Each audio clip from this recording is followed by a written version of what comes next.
Ustaz, apakah sudah bergabung? Ya, silakan dimulai. Izin ya Ustaz, kita buka kajiannya. Bismillah, Assalamualaikum warahmatullahi wabarakatuh. Alhamdulillahi rabbil alamin.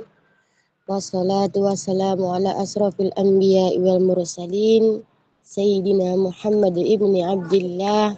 Bersyukur kepada Allah Subhanahu wa Ta'ala yang mana kita telah diberikan nikmat kesehatan pada pagi hari ini sehingga kita dapat bersama berkumpul di ruang Google Meet ini untuk melanjutkan kajian kita yaitu bab pernikahan bersama Ustadz Nur Salim LC,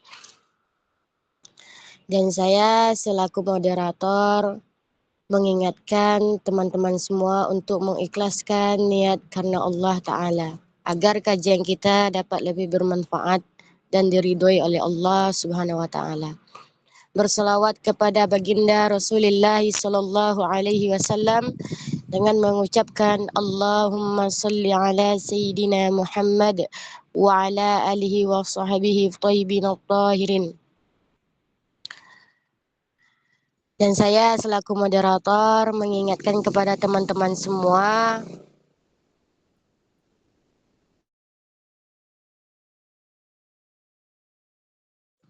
untuk tidak membuka mic-nya ketika nanti Ustadz menyampaikan materi untuk menjaga kelancaran proses belajar mengajar kita, dan semoga kita tetap istiqomah sampai khatam mengikuti kajian ini.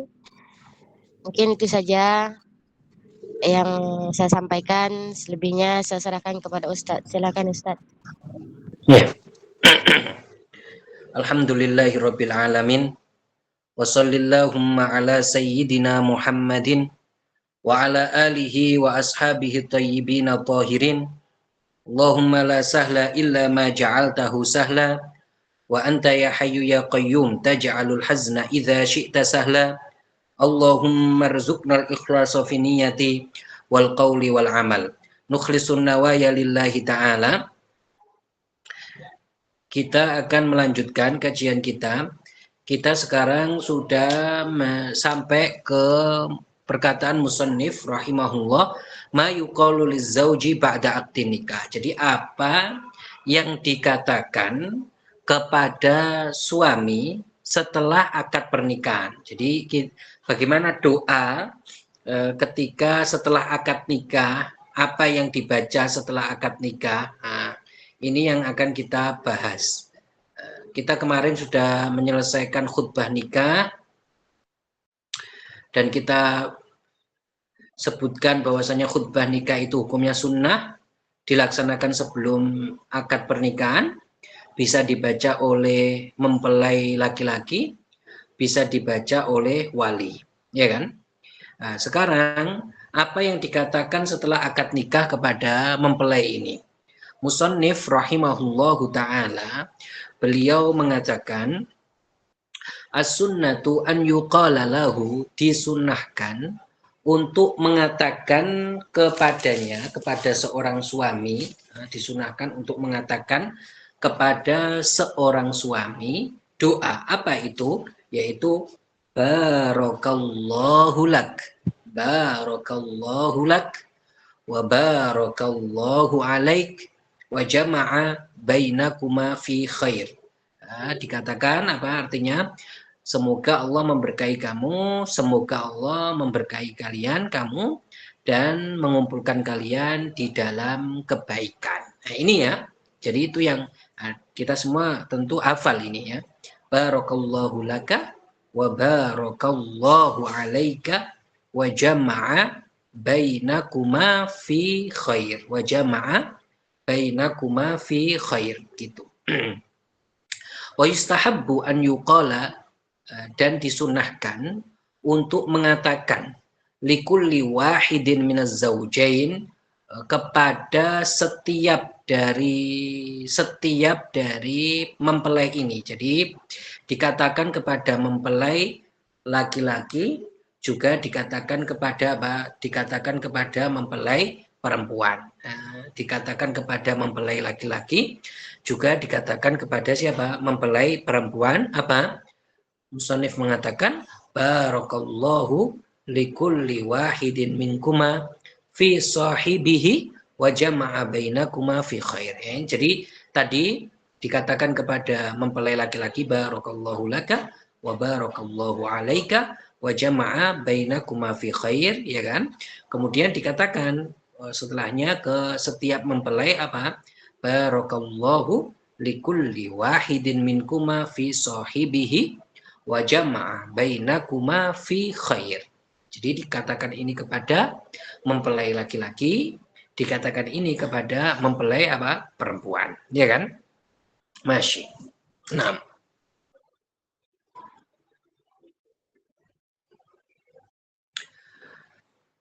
dan ini adalah perkara sunnah. Jadi orang yang mengatakannya, orang yang melakukannya, ini mendapatkan kesunahan. Jadi yang berdoa dengan yang kita sebutkan, yang mendoakan pengantin ini mendapatkan apa? Kesunahan. Dan bukan sebuah kewajiban. Artinya tidak wajib seseorang itu mendoakan seperti ini kepada kedua mempelai. Ini bukan sebuah kewajiban, tetapi hal tersebut adalah sebuah kesunahan. Nah, dan yang disunahkan adalah yang telah warid tadi dari Rasulullah. Itu warid dari Rasulullah, artinya yang mengajarkan adalah Rasulullah Shallallahu Alaihi Wasallam. Yang mengajarkan adalah siapa? Rasulullah Shallallahu Alaihi Wasallam. Begitu ya. Kemudian Musannif mengatakan, ini disebutkan hadisnya, bahwasanya memang Rasulullah itu mengajarkan hal tersebut, mengajarkan agar setiap kita mendoakan dari mempelai, baik laki-laki atau perempuan, dengan doa tersebut.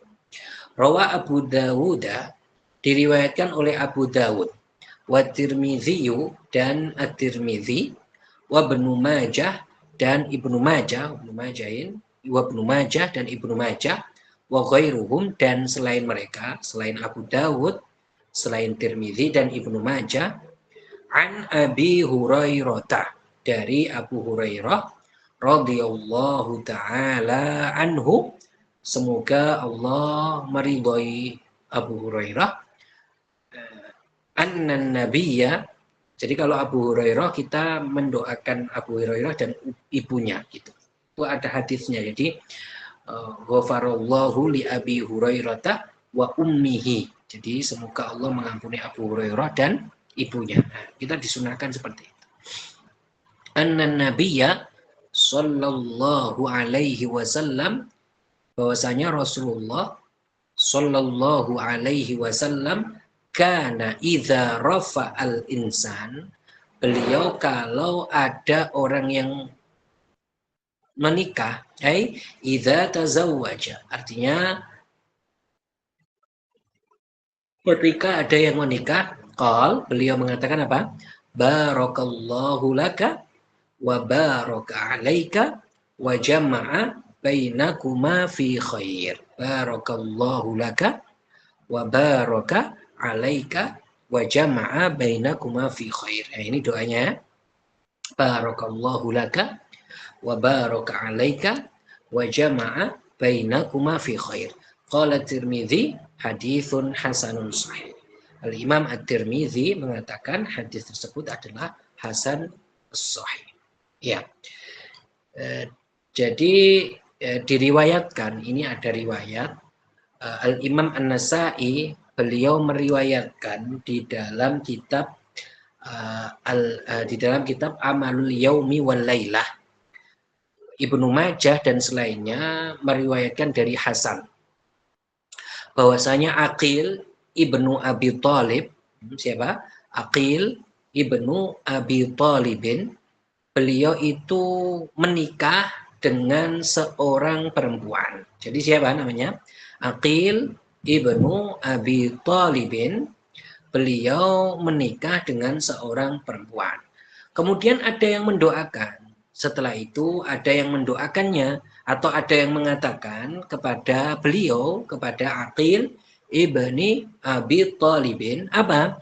birrofa'i wal banin. Birrofa'i wal banin. Jadi dia nikah, kemudian ada yang mengatakan kepadanya apa? Birrofa'i wal banin. Katanya apa? Birrofa'i wal banin. Begitu. Dikatakan seperti itu. Kemudian beliau ini menyebutkan hadis selanjutnya. Saya ini mendengar Rasulullah mengatakan ketika beliau dikatakan birrofa'i wal banin tadi, beliau menyebutkan hadis. Beliau menyebutkan hadis, idza tazawwaja ahadukum falyaqul lahu barakallahu alaika wa baraka fika. Jadi jika salah seorang dari kalian menikah, maka katakan kepadanya doa barakallahu alaika wa baraka fika, ya, barakallahu alaika wa baraka fika. Nah, jadi tadi ada orang yang mengatakan birrofa'i wal banin, kemudian beliau mengingatkan enggak, harusnya kamu itu mengatakan doa ini, barakallahu laka wa baraka alaika wa jama'a bainakum fi khair, kan seperti itu.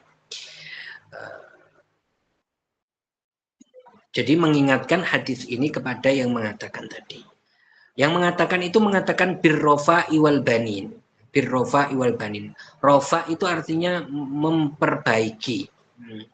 Jumlah ini birrofa'i wal banin, sebagian ulama mazhab Syafi'i mengatakan itu hukumnya makruh. Jadi orang kalau mengatakan kepada orang yang menikah, dikatakan kepada dia birrofa'i wal banin, ini hukumnya makruh. Sebagian ulama mazhab Syafi'i mengatakan hal seperti itu. Jadi hukumnya makruh seseorang itu mendoakan dengan apa? Birrofa'i wal banin, begitu. Nah, dan para ulama mengatakan nggak ada kebaikannya itu, la khaira fiha.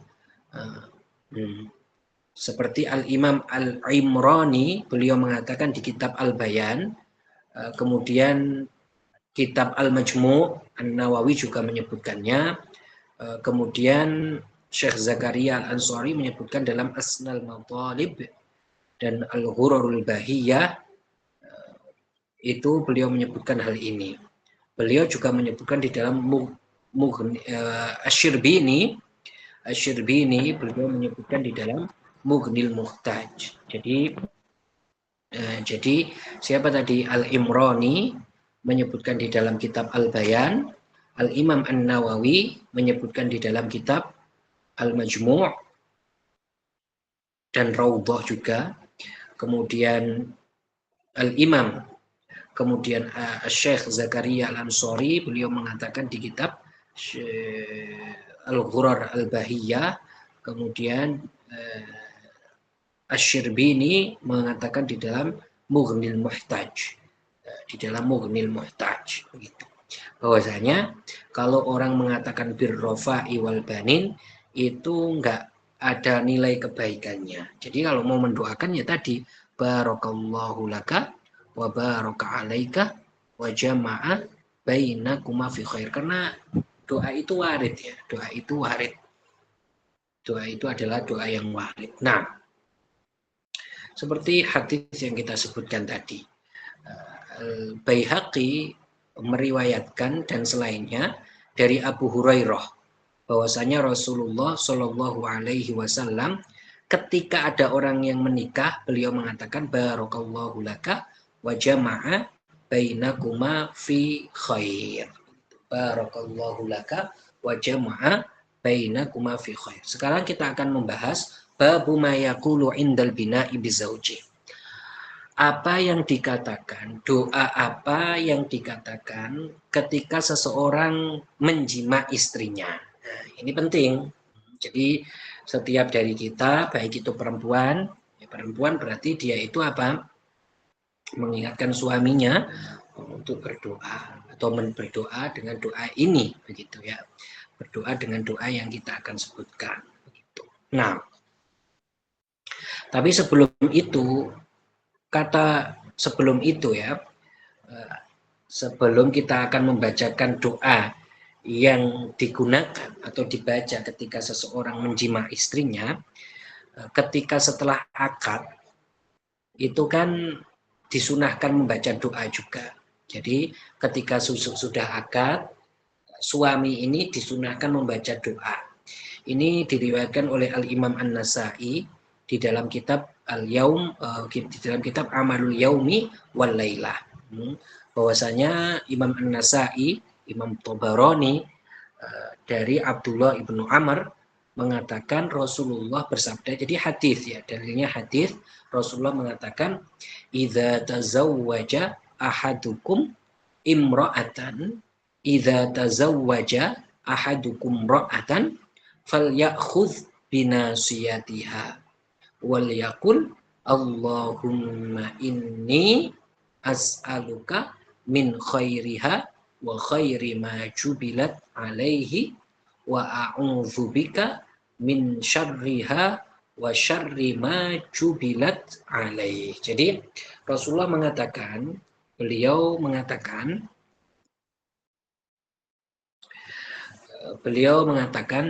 idza tazawwaja ahadu, kalau di antara kalian ada yang menikah. Idza tazawwaja ahadukum, kalau di antara kalian menikahi seorang perempuan, falyakhudh binasiyatiha. Maka setelah akad nikah, ya, dia itu memegang bagian depan dari kepala perempuan tersebut. Jadi kan sudah sah ya, sudah sah, boleh dipegang. Tidak seperti yang dilakukan oleh sebagian orang, ini perlu diperhatikan ya. Khitbah itu yang sering dilakukan orang atau banyak. Ketika khitbah, mereka itu memegang tangan calon istrinya, kemudian untuk memasangkan cincin. Memegang tangannya, ini nggak boleh, ini haram. Khitbah itu belum halal. Khitbah itu adalah menyatakan ingin menikahi. Bukan khitbah itu adalah halal baginya, tidak. Belum halal. Tidak boleh melihat aurat, tidak boleh memegang, sebagian tidak. Kalau kita lihat foto-foto di khitbah, itu sebagian orang itu ada yang memegang tangan calon istrinya, kemudian untuk memegangi cincinnya, untuk memasukkan cincin ke jarinya. Sebagian lagi ketika berfoto, berpegangan tangan, ini hukumnya haram. Ini hukumnya haram. Atau yang perlu diperhatikan lagi, prewed, pre-wedding, sebelum pernikahan itu ada orang-orang yang melakukan foto, yaitu calon mempelai laki-laki, calon mempelai perempuan itu melakukan foto. Dan banyak pose-posenya itu berpegangan atau setidaknya bersentuhan.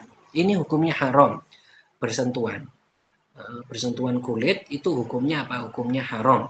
Tidak boleh. Pre-wed itu belum menikah, kecuali kalau foto itu dilaksanakan setelah akad. Kecuali kalau foto tersebut dilaksanakan setelah akad, maka hal tersebut diperbolehkan memegang.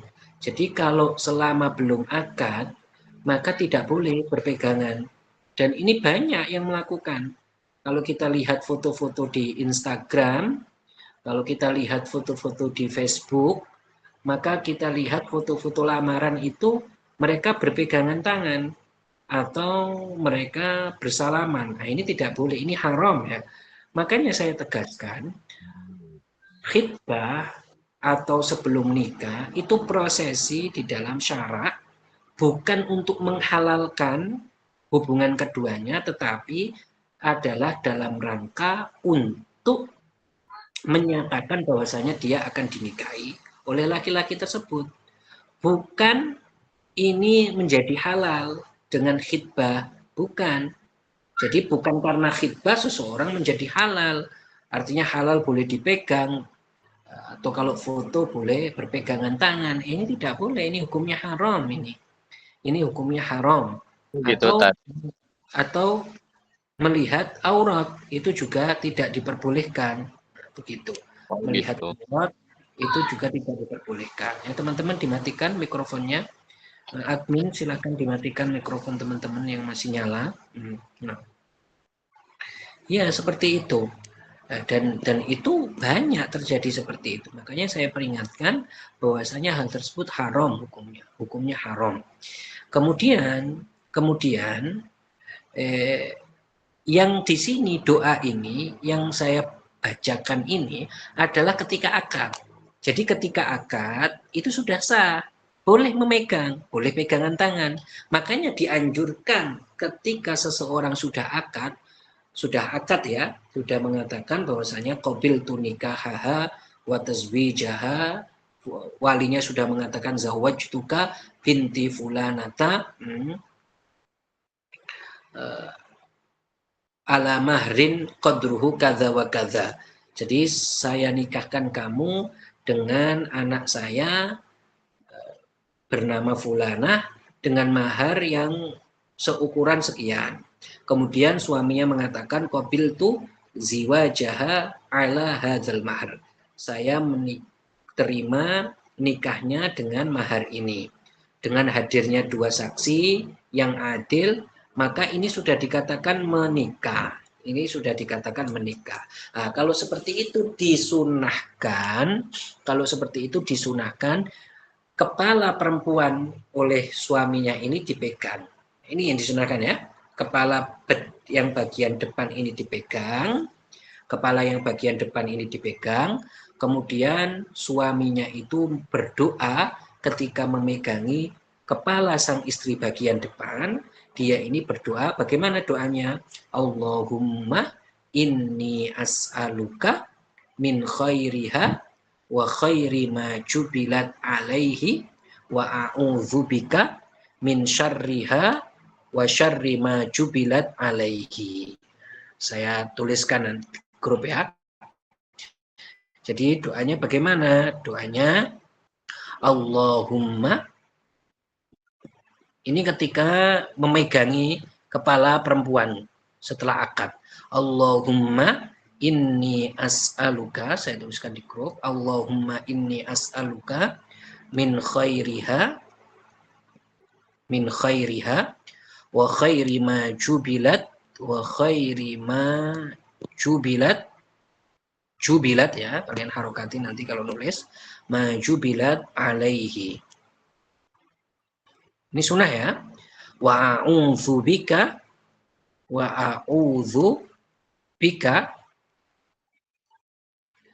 min syarriha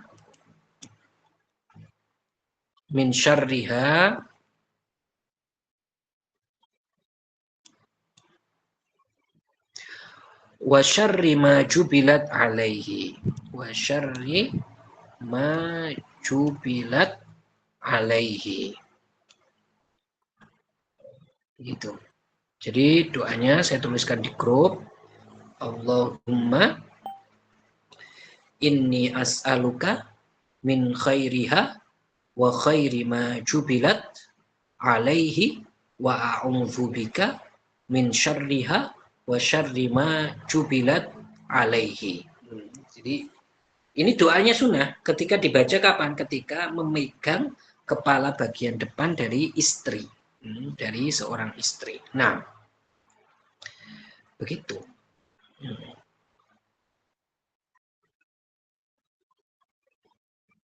Nah,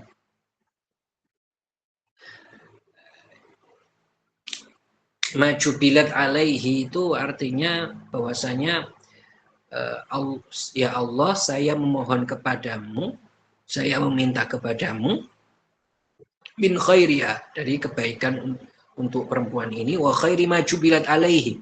Khairi ma jubilat alaihi itu artinya adalah ya Allah, saya memohon kepadamu untuk memberikan akhlak yang baik untuk istriku ini. Begitu ya. Akhlak yang baik untuk istriku ini. Jadi berdoa seperti itu dia. Nah, sekarang musannif mengatakan ma yuqalu indal jima. Apa yang dikatakan ketika jima? Apa yang dikatakan? Jadi sebelum ini berarti ada 3 proses atau ada 3 istilah ya sebelum pernikahan atau ketika pernikahan. Sebelumnya ada khitbah, itu belum menjadi istri, dan juga ada istilah itu adalah menikah, itu sudah menjadi istri. sudah akad, sudah menjadi istri. Sudah menjadi istri. Nah, jadi sudah melaksanakan akad tadi, ini sudah dikatakan menjadi istrinya. Walaupun dikatakan kamu sudah menikah.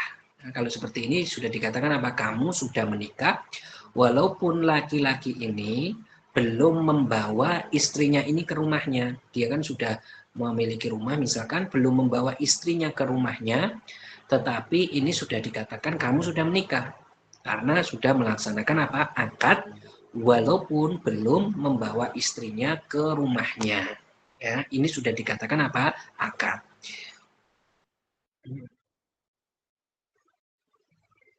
Nah, kalau seperti ini sudah dikatakan menikah tetapi belum dijima berarti. Ya, istilahnya dalam bahasa Arab ma bana bizaujati. Jadi belum dijima istrinya.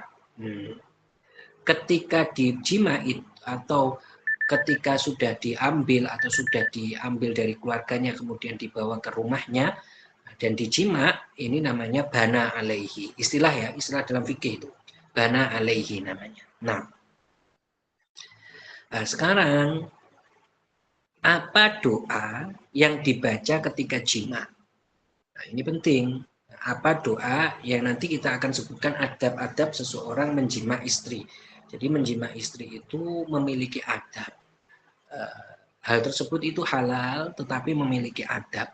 Seseorang boleh menjima istri tapi nanti akan saya peringatkan beberapa hal yang diharamkan di dalam menjima. Nah, ini perlu diketahui dari seseorang agar tidak melaksanakannya, agar tidak melakukannya. Ya. Ma yuqalu indal jima, apa yang dikatakan ketika jima. Rawal Bukhariyu, Al-Imam Al-Bukhari wa Muslim dan Imam Muslim meriwayatkan Ibni Abbas, dari Ibnu Abbas. Ibnu Abbas ini adalah putra dari pamannya Rasulullah. Abbas itu pamannya Rasulullah dan Ibnu Abbas itu anaknya. Ibnu Abbas itu namanya Abdullah. Beliau ini yang dijuluki dengan Tarjumanul Quran. Beliau ini yang dijuluki sebagai orang yang ahli di dalam menafsirkan Al-Quran. Beliau pernah dipeluk oleh Rasulullah, kemudian beliau itu didoakan Allahumma alimhul Allahumma alimhul kitaba wa ta'wil al-Quran. Allahumma alimhul kitaba wa ta'wil al-Quran. Jadi ya Allah, ajarkanlah dia atau berikanlah dia pemahaman tentang Al-Quran dan takwilnya, gitu. Dan takwilnya. Oleh karena itu dengan berkah doa dari Rasulullah, beliau ini menjadi mufassir atau kalangan sahabat yang menafsirkan ayat Al-Quran, begitu. Beliau meriwayatkan, jadi bapaknya Muslim, bapak beliau Abbas, iya kan, karena para sahabat tawasul dengan Abbas, dan beliau ini juga Muslim. Abdullah ibnu Abbas namanya. Jadi kalau kita menyebut Abdullah ibnu Abbas, kalian membacanya apa? Radhiyallahu ta'ala anhuma. Gimana? Radhiyallahu ta'ala anhuma. Jadi ya Allah, semoga Allah memberikan ridho untuk keduanya karena bapaknya itu Muslim, anaknya juga Muslim. Sebagian sahabat kita menyebutkan, walaupun disebutkan dengan bapaknya, kita cuma menyebutkan radhiyallahu anhu saja karena apa, biasanya bapaknya bukan Muslim, begitu. Karena bapaknya bukan Muslim, oleh karena itu kita menyebutkan radhiyallahu anhu. Kalau ini Abdullah ibnu Abbas, beliau ini Abdullah itu Muslim, seorang sahabi soleh, dan bapaknya begitu juga. Jadi beliau adalah anak dari paman Rasulullah Shallallahu Alaihi Wasallam. Itu siapa? Abdullah ibnu Abbas. Beliau meriwayatkan sebuah hadis. Anin Nabi, beliau menceritakan dari Rasulullah bahwasanya Rasulullah mengatakan, nah ini doa yang dibaca ketika orang hendak jima, ketika orang hendak menjima istrinya. Jadi menjima istri memiliki adab yang dianjurkan, yang diatur dalam syariat, bukan berarti oh ini istri saya, terserah saya, tidak. Tetapi memiliki adab, Kadang adab tersebut sunnah, kadang itu sesuatu yang wajib harus dilaksanakan, artinya nggak boleh seseorang atau sesuatu keharuman, nggak boleh orang itu melakukannya, sehingga kalau melakukannya itu bisa berdosa. Ada yang hukumnya itu adalah sunnah, begitu ya. Di dalam hadis Rasulullah Shallallahu Alaihi Wasallam beliau mengatakan, lau anna ahadakum, kalau seandainya salah seorang kalian idza ata ahlahu, jika ingin untuk mendatangi istrinya. Istilah ata ahlahu ini artinya jima.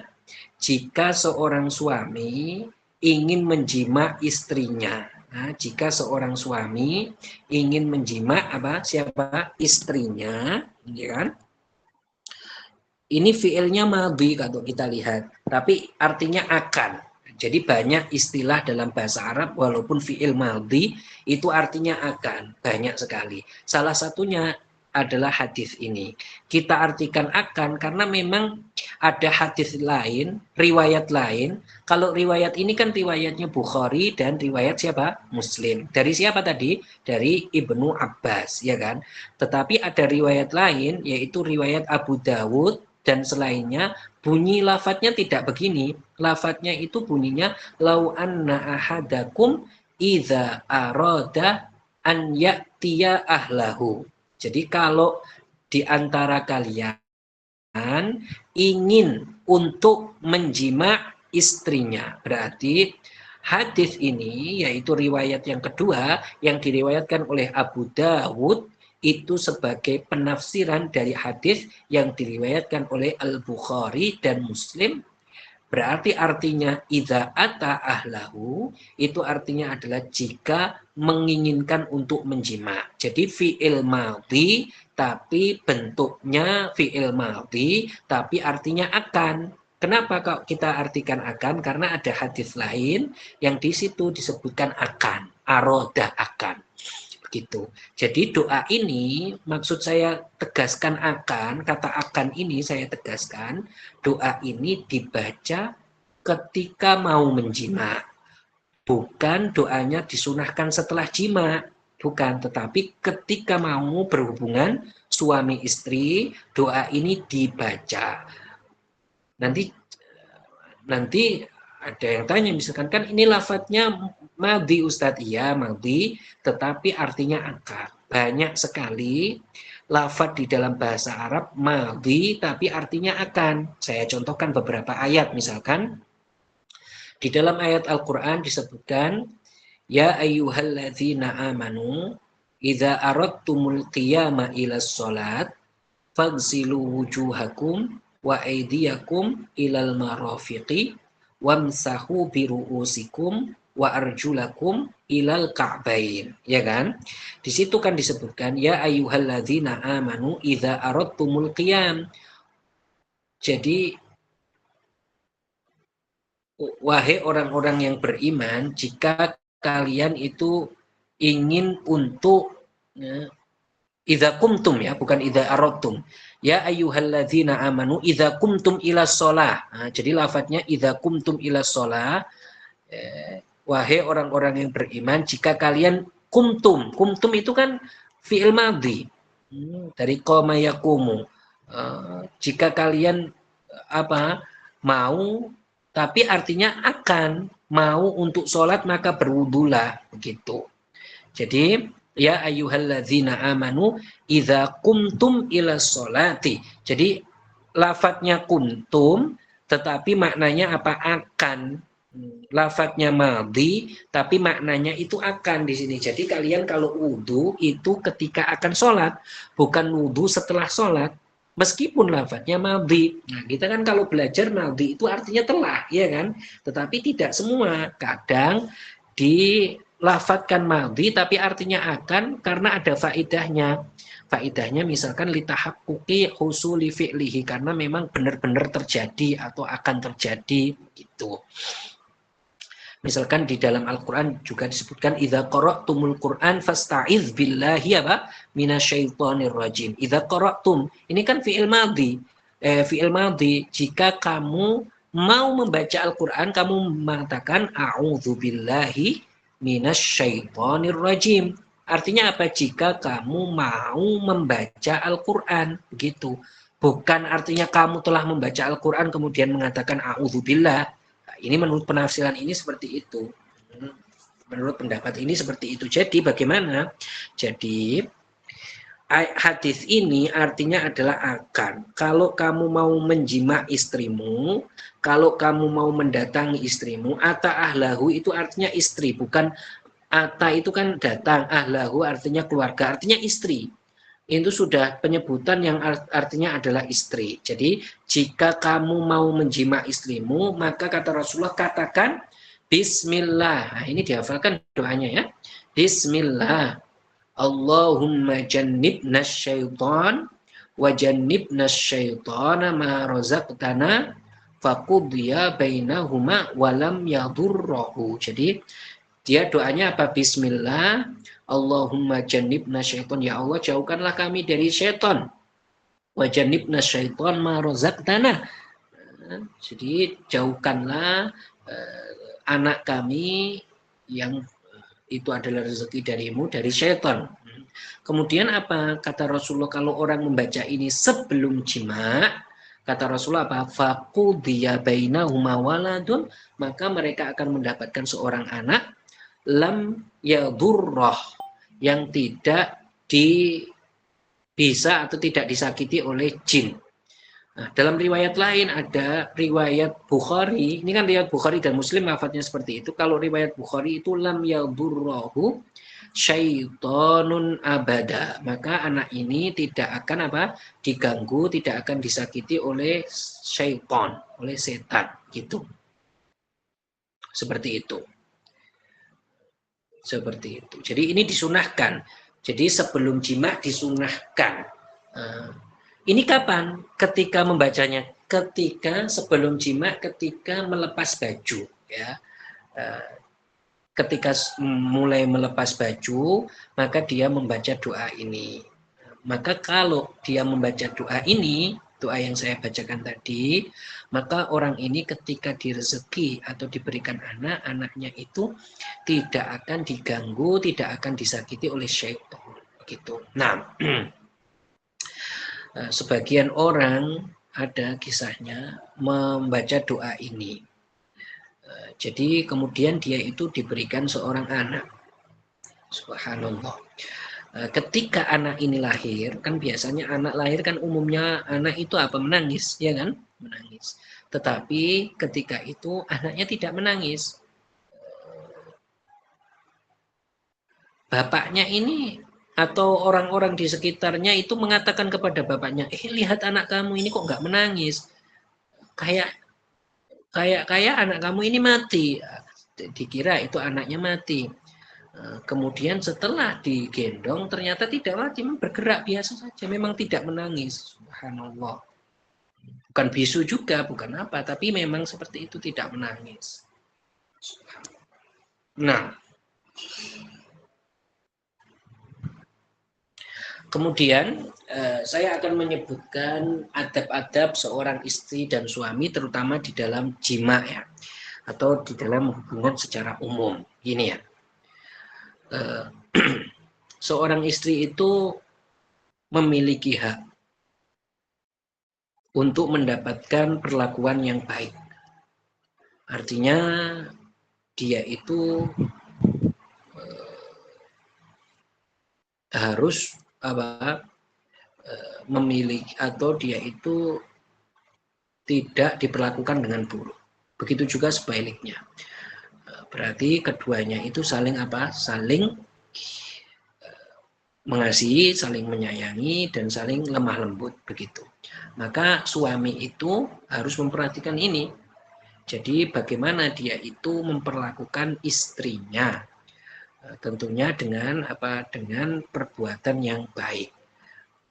Tentunya memperlakukan istrinya, memanjakan istrinya, itu boleh di dalam syariat, memanjakan istrinya, bercengkrama dengan istri. Tentunya hal ini tanpa menurunkan haibah, wibawa dari seorang suami. Suami itu juga berhak mengingatkan dan harus mengingatkan istrinya tentang takut kepada Allah jika istrinya itu mulai tidak peduli atau sudah meninggalkan kewajiban atau yang lain sebagainya, begitu. Seperti itu. Kalau seandainya istrinya ini nufur, artinya kayak kabur gitu sama suaminya, nusyuz, tidak patuh lagi ya, tidak patuh, misalkan keluar rumah nggak izin, terus nggak mau melayani atau nggak mau dijima oleh suaminya, maka suami ini berhak untuk mentakdib atau mendidik dia. Seperti apa? Suami ini mendidiknya ketika istrinya meninggalkan sholat, harus mentakdibnya, mendidiknya. Seperti apa? Dengan menasihatinya, memperingatkannya, menakutinya.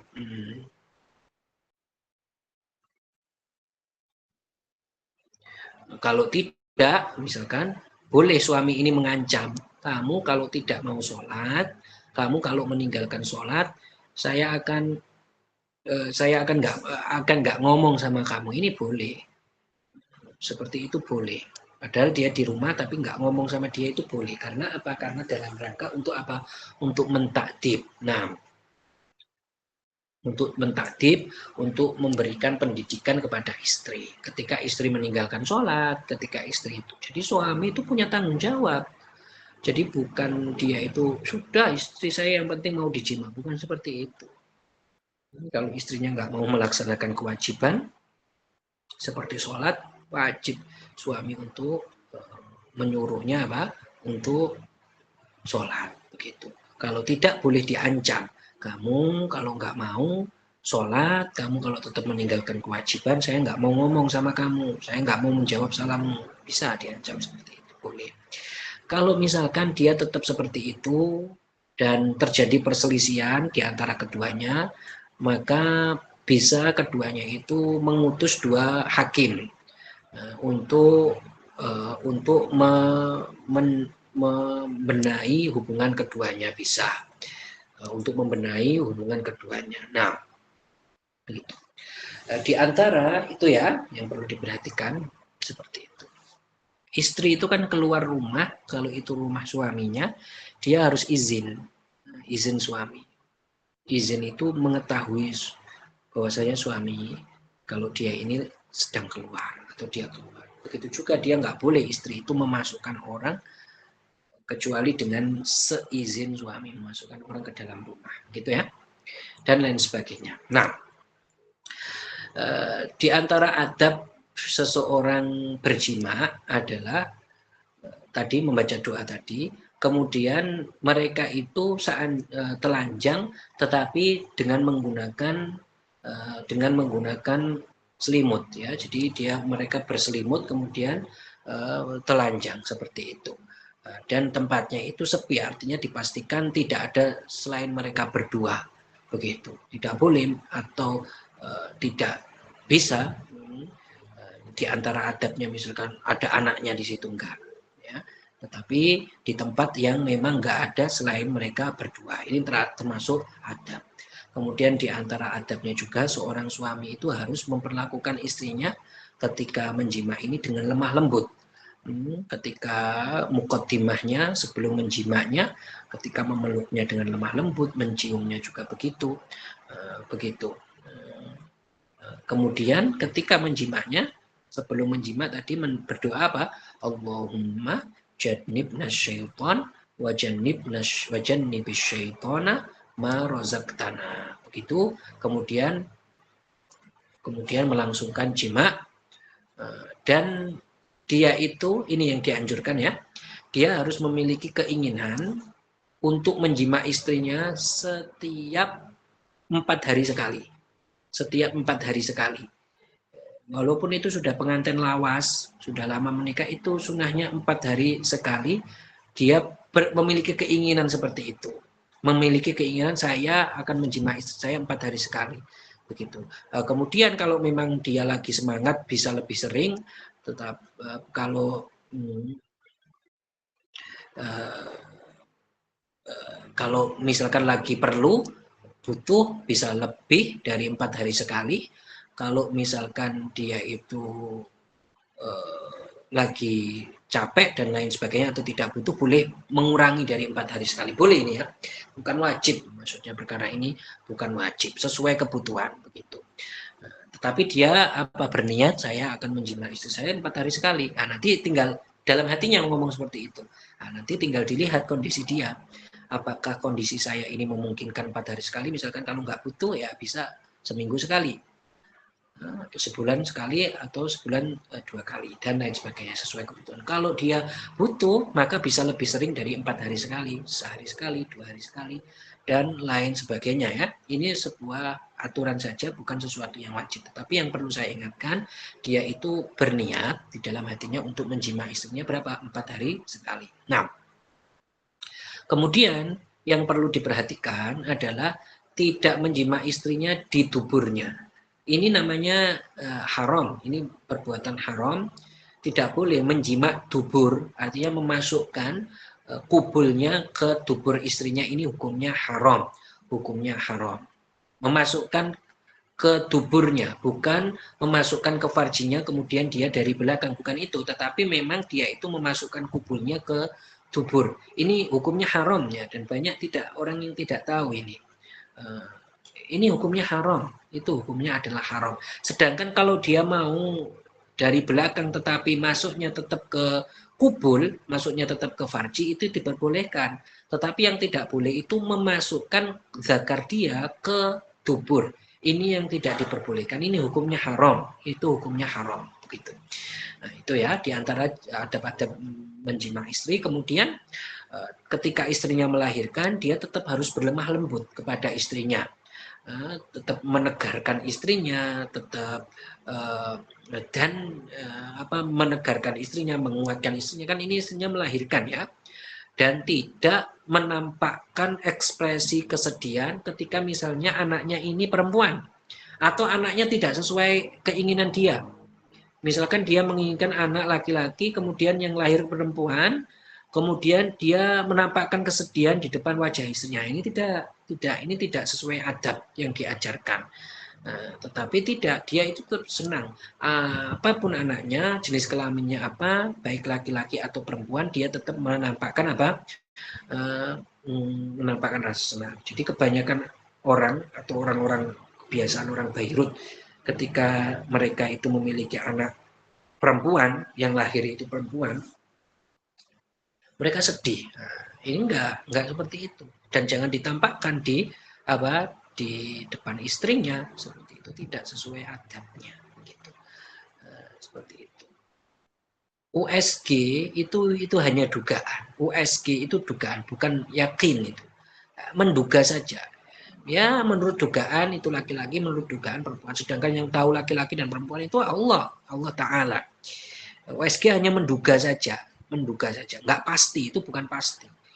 Jadi jangan kecewa misalkan di USG kok anaknya laki-laki kemudian lahir perempuan atau sebaliknya. Jangan kecewa dan jangan ditampakkan kepada istrinya kekecewaan. Dia sudah mengandung 9 bulan, sudah capek, maka laki-laki itu harus menegarkan, harus menguatkan. Nah, seperti itu ya.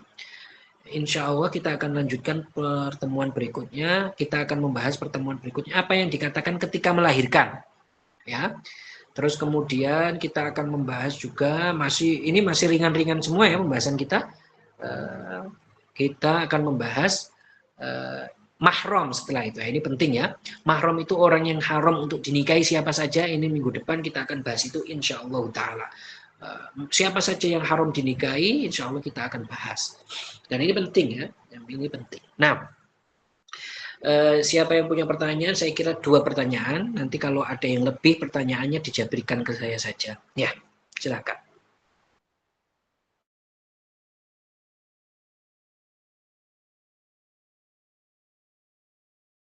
Silakan dibuka mikrofonnya. Kalau ada yang bertanya, bisa ditanyakan. Kalau tidak, kita tutup.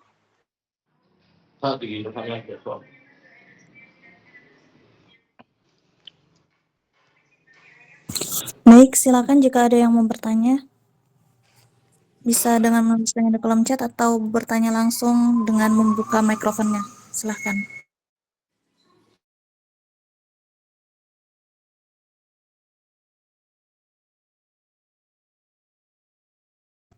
Sepertinya tidak ada yang bertanya, Ustadz. Kalau Oh iya tidak, Ustadz. Assalamualaikum ya Ustadz Salim. waalaikumsalam. Nah, kifal hal? Alhamdulillah. Apa wis kemarin tuh bab wali-wali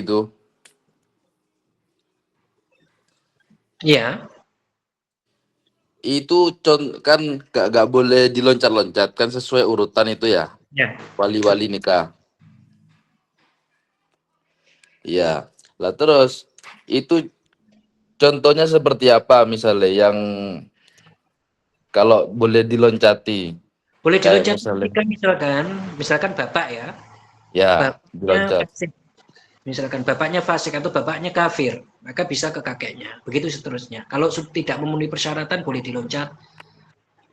Atau bapaknya ini nggak fasik, adil, tapi dia wakilkan ke orang lain. Nah, ini bisa saja ke orang lain langsung dia wakilkan. Bisa. Ya, Oh, fasik itu tidak sholat, itu sudah termasuk fasik kan ya, ya? termasuk fasik. Tetapi kalau misalkan bapaknya sudah taubat, ya tidak fasik lagi. Ya. Oh, naam, naam, barakallahu fiik. Amin.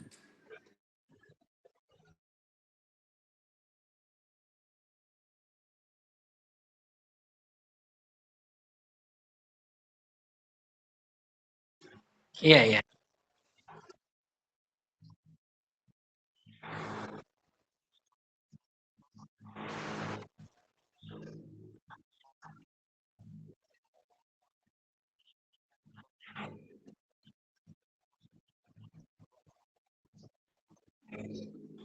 Tidak, tidak benar. Ya. Anak zina itu walinya adalah wali hakim. Ya. Ya, saya kira cukup sekian. Insya Allah nanti kalau ada pertanyaan silahkan dijabrikan ke saya atau lain sebagainya. Silahkan moderator setelah ini ditutup, saya tutup duluan. Barakallahu fikum. Nuhallil musalli ala nabi la ilaha illallah la ilaha illallah Allahumma salli ala sayyidina Muhammad wa ala alihi wa sahbihi wa sallim. Rabbi ufirli wali walidayya walil mu'minina wal mu'minat walhamdulillahi rabbil alamin. Assalamualaikum warahmatullahi wabarakatuh.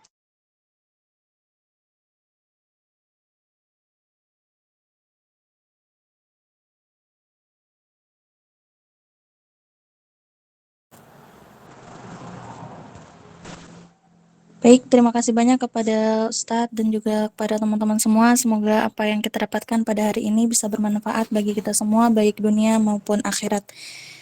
Baik, saya mewakili moderator, mohon maaf yang sebesar-besarnya jika terdapat banyak kekurangan. Sekian kajian pada hari ini. Wassalamualaikum warahmatullahi wabarakatuh. Barakallahu fikum.